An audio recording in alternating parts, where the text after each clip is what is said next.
सूरज घर से निकलकर साहूकार दमन सिंह के पास जा रहा था और मन ही मन सोच रहा था, आज तो मैं साहूकार के पास बैठकर पूरा हिसाब करूंगा। इतने दिन हो गए, मैंने तो उससे सिर्फ 1000 रुपए ही कर्ज लिया था। अब तक तो कितने पैसे चुका बैठा हूँ। उल्टे मेरा ही कुछ उसकी तरफ निकलता होगा। उसने हिसाब नहीं लगाया होगा और हर महीने लठैत को मेरे पास सूद लेने भेज देता है। सूरज अपने मन में सारी योजना बनाते हुए साहूकार के पास पहुंच गया। जब सूरज ने अपना हिसाब बताने को कहा तो दमन सिंह बोला, देखो भाई सूरज, इस बात की तो हम तारीफ करते हैं कि तुम हर महीने सूद दे देते हो, पर जहाँ तक रही हिसाब की बात, तो अभी तुम्हारी तरफ 700 से भी ज्यादा रुपए बकाया है। तुमने जो दिए वो सूद में, और सूद वसूली के लिए लोगों को तुम्हारे यहाँ भेजने के खर्चे में बराबर हो गए। वैसे भी अब काफी समय हो गया है, सो अब मैं ज्यादा इंतजार नहीं कर सकता। मुझे अब तुम्हारे खेत पर कब्जा करना ही होगा। खेत की कीमत से अपना पैसा निकाल कर जो 150 तुम्हारे निकलेंगे वो तुम्हारे घर भिजवा दूंगा। अब देखो भाई, हिसाब में तो मैं हमेशा ईमानदारी रखता हूँ। सूरज ने जब ये सुना तो उसके होश उड़ गए। ये तो सरासर बेईमानी थी। सूरज ने दमन सिंह को बहुत समझाया, पर दमन सिंह कुछ सुनने को तैयार ही न था। उसने सूरज को दुत्कार कर भगा दिया। सूरज रोता हुआ वापस अपने घर की ओर चल पड़ा, पर उसका घर जाने का बिल्कुल भी मन नहीं था। वो सोच रहा था कि पुरखों की निशानी अपना खेत उसके हाथ से छिन जाएगा और फिर उसके पास भी आमदनी का कोई जरिया नहीं रहेगा। अब वो क्या करेगा? ये सोचते हुए वो एक पेड़ के नीचे पत्थर पर बैठ गया। हे भोलेनाथ, आप ही मदद करो। पूरे काशीपुर में दमन सिंह ने आतंक मचा रखा है। एक एक करके सबकी जमीनें हड़प गया है। अब मेरा भी नंबर लग गया है। मैं क्या करूं भगवान, क्या करूं? कैसे अपने पुरखों की जमीन बचाऊं? मेरी सहायता करो भगवान, मेरी सहायता करो। सूरज की आंखों से आंसू बह रहे थे। तभी वहां एक सन्यासी आए और सूरज के कंधे पर हाथ रखकर पूछा, क्या बात है बेटा, क्यों दुखी हो? बाबा, मैंने काफी समय पहले साहूकार दमन सिंह से 1000 रुपए कर्ज लिया था। हर महीने किस्त में बहुत सारा पैसा दे चुका हूँ, पर वो अब भी मेरी तरफ हिसाब निकाल कर बैठा है और मेरा खेत हड़पना चाहता है। बेटा, ये कर्ज तो चीज ही बुरी है, इससे तो हमेशा दूर ही रहना चाहिए। पर चलो, जो हो गया सो हो गया। तुम्हारा दुख दूर हो सकता है। उत्तर दिशा में भगवान शिव का एक विशाल मंदिर है, वहां पैदल जाओ। रात भर मंदिर में खड़े होकर सच्चे मन से प्रार्थना करो। भोले शंकर की कृपा से तुम्हारा कष्ट दूर हो जाएगा। अच्छा बाबा, ऐसा है तो मैं जरूर प्रार्थना करूंगा, पर सिर्फ अपने लिए नहीं, पूरे काशीपुर के लिए करूंगा। मेरे अकेले के कष्ट दूर होने से क्या होगा अगर दमन सिंह ने बाकी काशीपुर को नरक बनाए रखा तो? तुम्हारे विचार अच्छे हैं पुत्र, तुम्हें अवश्य सफलता मिलेगी। सूरज ने सन्यासी के चरण छूकर आशीर्वाद लिया और मंदिर की ओर चल दिया। पैदल चलते चलते वो शाम तक भोलेनाथ के मंदिर पहुंच ही गया। भोलेनाथ का मंदिर देखकर उसकी आंखों में चमक आ गई। सचमुच विशाल और भव्य मंदिर था। सूरज ने पुजारी के चरण छुए और मंदिर में एक तरफ खड़े होकर प्रार्थना करने लगा। जय भोलेनाथ, जय भोलेनाथ, जय भोलेनाथ, जय भोलेनाथ, जय भोलेनाथ। पूरी रात सूरज मंदिर में खड़ा रहकर प्रार्थना करता रहा। भोर काल में सूर्योदय से पहले भोलेनाथ ने सूरज को दर्शन दिए। सूरज, आंखें खोलो सूरज। बाबा, बाबा भोलेनाथ, आप। जय भोलेनाथ, जय भोलेनाथ। सूरज भोलेनाथ के चरणों में गिर पड़ा। बोलो पुत्र, क्या चाहते हो? महादेव, दमन सिंह ने हमारे पूरे काशीपुर को अपने चंगुल में जकड़ रखा है। उसके चंगुल से आजादी दिलवा दो भगवान, उसके चंगुल से आजादी दिलवा दो।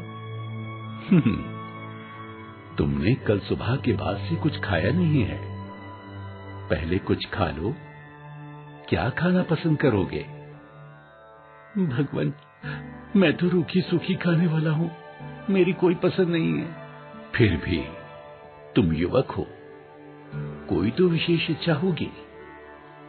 अब भगवान, आप कहते हैं तो कई दिनों से मेरी खीर पूरी खाने की इच्छा हो रही है। ठीक है, तुम खीर पूरी खाकर पहले तृप्त हो जाओ। सूरज के सामने खीर पूरी का थाल आ गया और भोलेनाथ अंतर्ध्यान हो गए। सूरज ने खीर पूरी खा ली तो उसे ध्यान आया कि वो तो काशीपुर को दमन सिंह से मुक्त करवाने के लिए आया था। हाँ, अरे मैं कहाँ खीर पूरी खाने में लग गया, वो बात तो वहीं रह गई। इस खीर पूरी ने मुझे मेरे लक्ष्य से भटका दिया। मैं आज से खीर पूरी नहीं खाऊंगा। हाँ, और दोबारा तपस्या करूंगा। अगली रात सूरज फिर से तपस्या करने के लिए मंदिर में खड़ा हो गया। जय भोलेनाथ, जय भोलेनाथ, जय भोलेनाथ, जय भोलेनाथ, जय भोलेनाथ। अगली भोर को फिर भोलेनाथ ने दर्शन दिए। बोलो सूरज, अब क्या चाहते हो? भगवान, मेरी समस्या तो वही है, दमन सिंह से मुक्ति। ठीक है वत्स, ये लो सोने की मोहरें, इन्हें ले जाकर दमन सिंह का हिसाब चुका दो और अपना खेत छुड़ा लो और सुख का जीवन जियो। सूरज के आगे ढेर सारी स्वर्ण मुद्राएं आ गईं और भोलेनाथ अंतर्ध्यान हो गए। ये क्या भोलेनाथ, इससे मैं तो मुक्त हो जाऊंगा, पर काशीपुर का क्या होगा? पूरा गांव दुख में डूबा हो तो मेरे अकेले के सुख के कोई मायने नहीं। ये कहकर सूरज ने स्वर्ण मुद्राएं वापस भोलेनाथ के चरणों में रख दी।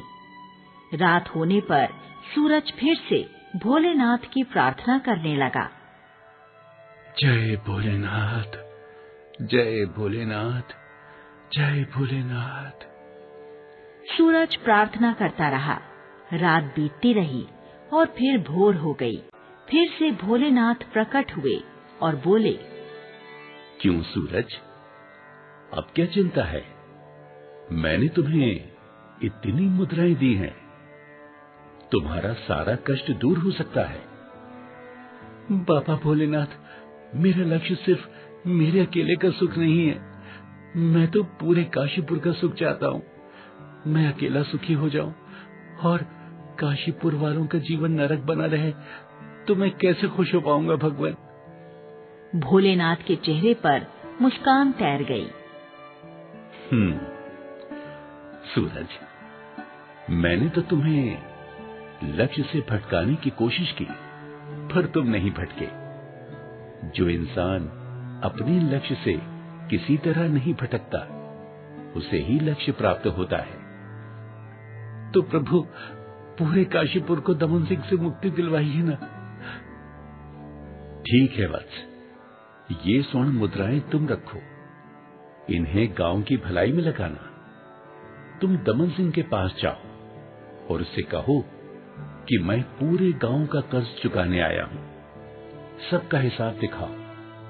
और अगर तुमने बिना हिसाब के लोगों को परेशान किया तो मैं सिपाहियों को बुला लूंगा। जी प्रभु, मैं ऐसे ही करूंगा। जय भोलेनाथ, जय भोलेनाथ। तुमने अपने साथ पूरे गांव वालों की भलाई के लिए प्रार्थना की, इसलिए मेरा आशीर्वाद हमेशा तुम्हारे साथ रहेगा। ये कहकर भोलेनाथ अंतर्ध्यान हो गए सूरज ने उन मुद्राओं में से कुछ मुद्राएं खर्च कर आलीशान कपड़े खरीदे और शान से चलता हुआ साहूकार दमन सिंह के पास पहुंचा। साहूकार दमन सिंह उसका बदला रूप देखकर चौंक गया। सूरज ने बिना समय गंवाए उससे कहा, साहूकार दमन सिंह, मैं पूरे गांव वालों का कर्ज चुकाने आया हूँ। हिसाब दिखाओ और पैसे ले लो। भैया ये तो अच्छी बात है। देखो मैं तो हिसाब का पक्का हूँ, हिसाब से ऊपर किसी से एक पैसा भी नहीं लेता। अभी दिखाता हूँ। ये कहकर साहूकार अलमारी के पास पहुँचा और अलमारी खोली, पर वहाँ तो हिसाब किताब की कोई किताब ही नहीं थी। दमन सिंह घबरा गया। उसने दूसरी अलमारी खोली, वहाँ भी कोई किताब न थी। अब तो उसके चेहरे पर पसीना आने लगा। वो तीसरी अलमारी की तरफ बढ़ा, उसे खोला तो वहाँ भी कुछ नहीं था। वो धड़ाम से फर्श पर गिरकर बैठ गया। दमन सिंह, तुम्हारे पास तो कोई हिसाब नहीं है। तुम ऐसे ही गांव वालों को परेशान करते हो। मैंने सिपाहियों को बोल दिया है, वो अभी तुम्हें गिरफ्तार करने आते होंगे। ये क्या कह रहे हो? अरे अरे, मेरे बही खाते कहाँ चले गए? अब मैं क्या करूँगा? भागो भागो। ये कहते ही दमन सिंह और लठैत भाग निकले। सभी गांव वालों ने सूरज का धन्यवाद किया। उन्हें दमन सिंह से मुक्ति जो मिल गई थी। सूरज ने बताया, ये तो भोलेनाथ का चमत्कार है। हमें उनका धन्यवाद करना चाहिए। चलो हम सब मिलकर भगवान शिव के मंदिर चलते हैं, उनका धन्यवाद अदा करने। अगले दिन सूरज के साथ सभी गांव वाले भोलेनाथ का धन्यवाद करने चल पड़े। आगे आगे सूरज और पीछे पीछे गांव वाले। भोलेनाथ के मंदिर पहुंचकर सबने प्रार्थना की और भोलेनाथ का आशीर्वाद लिया।